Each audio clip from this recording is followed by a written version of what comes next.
देखी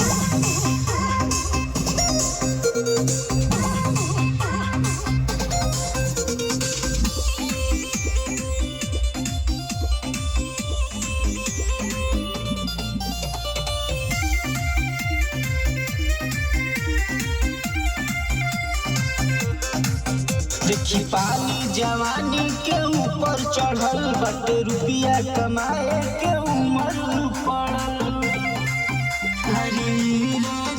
देखी पानी जवानी के ऊपर चढ़ल बटे रुपिया कमाए के उम्र पड़ल।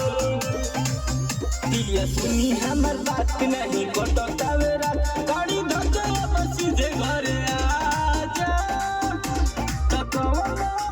चली ना बहाना जरत कर खाना राजा। चली ना बहाना जरत कर खाना राजा।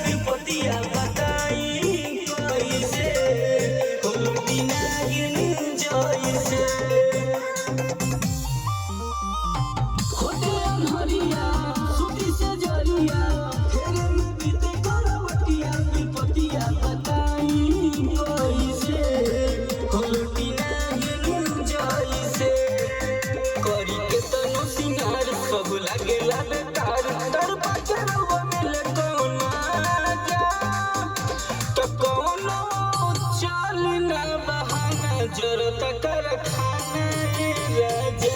तो कौनो चली ना बहाना जरत कर खाना राजा।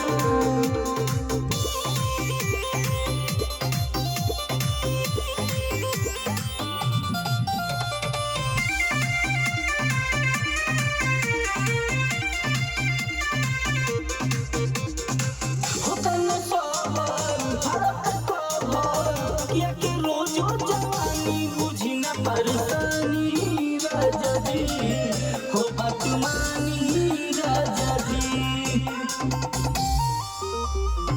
हो कन्या भारत को भैया के रोजो जवानी बुझी ना परेशानी राजा जी हो बात मानी राजा जी।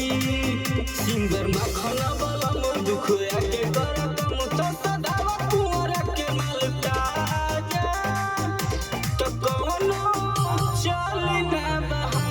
जरत कर खाना राजा। तो कौन